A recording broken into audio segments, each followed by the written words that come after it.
of that period, and the tantrics of Asia both shared the same principle, that they practice sex without procreation. So the idea that procreation is the secret of the Jesus-Magdalene relationship, to my mind, is really a red herring. And it's one of the worst things that was spread by the Da Vinci Code. It's a terrible piece of disinformation. Whereas if we take the Tantric view and the Gnostic view, and I've shown in many of my writings how similar they are, then we would look at Jesus and Magdalene simply as two illuminated beings who have an erotic sexual connection. And in that power of that connection is their spiritual unity, and it has nothing to do with a sacred bloodline. Right. Yeah. Well, I'm glad you mentioned that. And even the serpent right there, we can go into the rising of the Kundalini, and that might actually be connected with the sexuality. What do you think about that? Well, Kundalini does rise when there is a powerful sexual connection between a man and a woman. But there are two forms of Kundalini, two forms that the awakening of Kundalini takes. And I've written about this in a kind of forbidden essay that is on metahistory.org.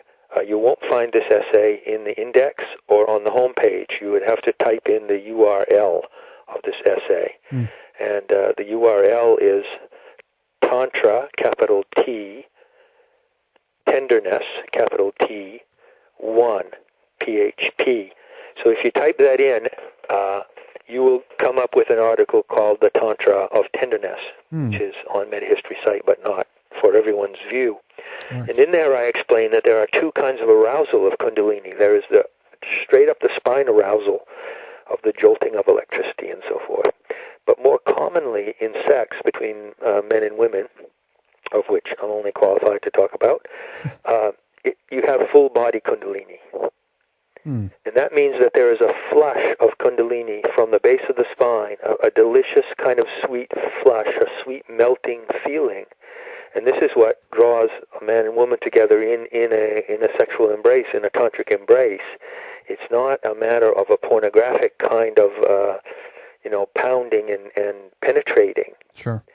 It's much more of that the genital act is secondary to this sweet melting sensation that comes from the full body Kundalini. So I think that this dance image in Parasiya Advan Psalter is much more to me an image of the beauty of sex with the full body Kundalini. I mean, I don't know if you're looking at it right now, but it is extremely beautiful image. Yeah. It's very. And is this included? And I don't know if this was the case in the Psalter, but was this like the beginning of the scripture? You can really see that, okay, this is one artist, and then when the work was consequently interrupted, you can see that another artist had picked up on it. Was that the case? It may well have been, because it's the only image of this kind. I mean, there is the one image of Mary Magdalene at the Last Supper, and then there's just stands out. And I'll tell you what's really weird is that on each of these pages where they have these images, there's text in Latin, okay? And so when you read the commentary, it tells you, oh, this is Psalm 27, or this is a certain passage from the New Testament or something. Yeah. Well, the Latin texts has nothing to do with this image whatsoever.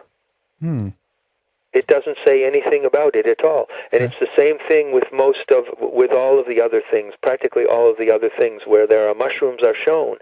The Latin text is from one psalm or another, but the text and the images are totally unrelated. So something really funny was going on in the way they began to do this thing. Yeah. It's almost as like there were two sets of people working on it that had different ideas about what it was going to be. Yeah. Huh. So is this? Do you know if this image, particular one we're talking about, is this included towards like the end of the book, if you will, or manuscript? No, it wasn't at the end, because as I said before, once you get beyond about a third of the way into the book, there are no more heretical images, either of Jesus and Magdalene or of mushrooms. Right. Well, okay. Then I'm on the same page here, because there seems to be of course, in the same style of the artist who did it with the, who was depicting all the mushrooms. That's where I was getting at. That's hard to say. It is in some respects in the same style, but it's such a unique image. It's completely outstanding. It's not like anything else in the entire manuscript, And the way that with his left hand he is holding the scarf, and that the way the scarf folds down and actually looks like a serpent's head. Yeah, exactly. It's very, very clear that this was done intentionally. Yeah. So it's just inexplicable. It's totally inexplicable. And then, of course, above them you have the figure of the sun and the moon, which again is an alchemical. You were saying sex is the alchemical wedding. Right.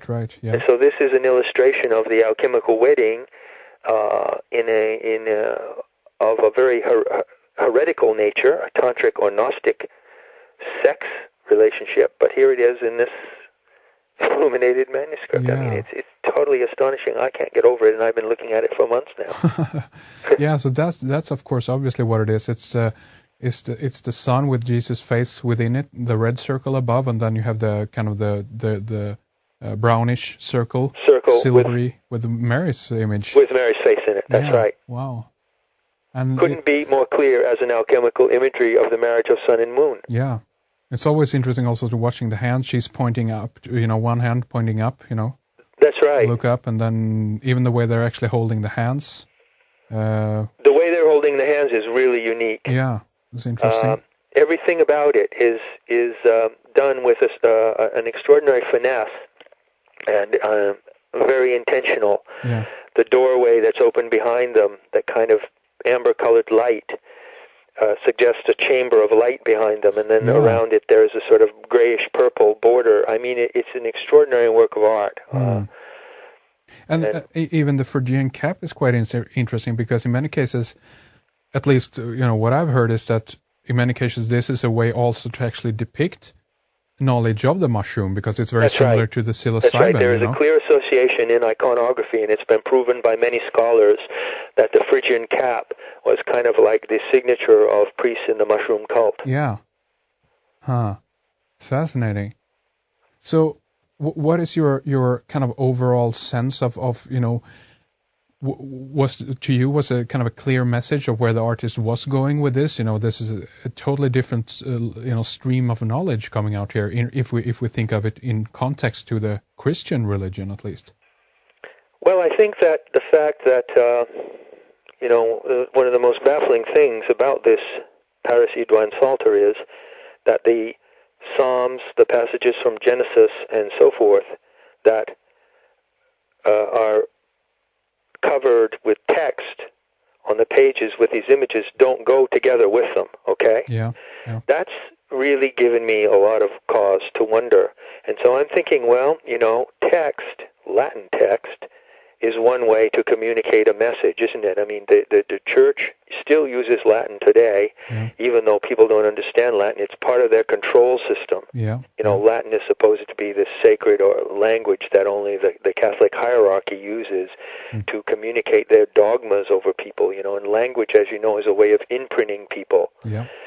And yet it seems to me that the presence of these images, which are nonverbal, see, there's the language, there's the text, and then there's the images, and they don't fit together. So it seems to me that the purpose of these images was to say, well, no matter what the Catholic Church says, and no matter what these Latin verses mean, pictures speak louder than words.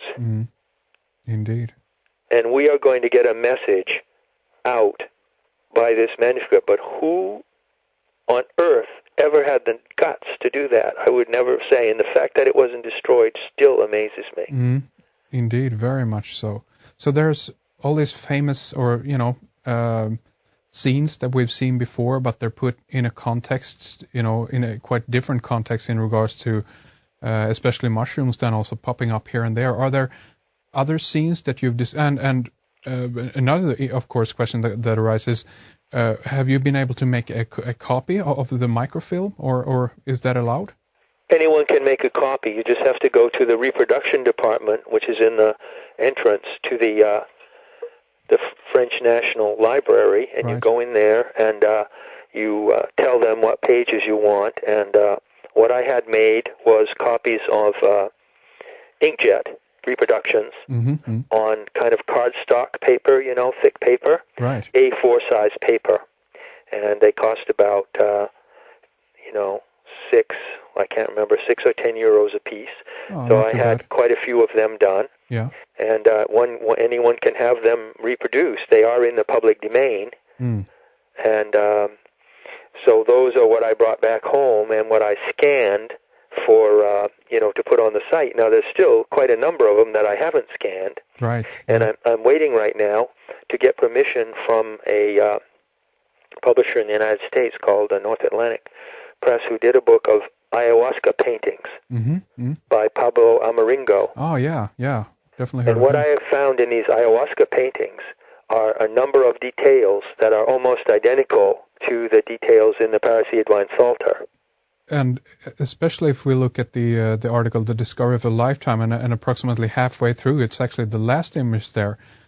Those kind of, even the lines, the red and the blue, that kind of, they sway in a little bit. That's kind of very similar to the ayahuasca painting. Some of those that is true. That is one similarity. Yeah. And there are quite a number of others as well. And so what I'm going to do is I'm going to show those similarities by these wavy lines, right, that they use, which are very similar to the wavy lines of the mother serpent that you find in the ayahuasca paintings. Yeah.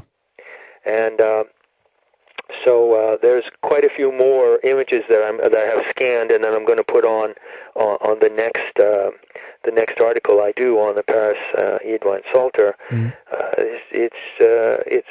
It's really incredible. The more you look at it, the more amazing it is. There are also birds of paradise and kind of wolf or jackal figures that also appear almost identical in the ayahuasca paintings.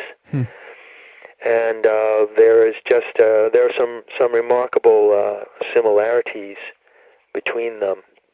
Do you think it's possible that not maybe the artist itself then, but whoever commissioned the artist to do this work, that he or possibly he and not a she, but that he in some way he was taking some of these substances, but he chose to put it within the context of the religion that he belonged to at the time, Christian religion, and he was kind of, he had a different idea basically of, I see what this is about. This is about the same spiritual experience that that they talk about in the Bible or whatever, and he chose to do this piece of work. Any ideas about that at all? I don't know. I'm just as much in the dark as anyone else. I think, though, that we always have to bear in mind that the visionary experiences induced by these mushrooms were forbidden for centuries by the church.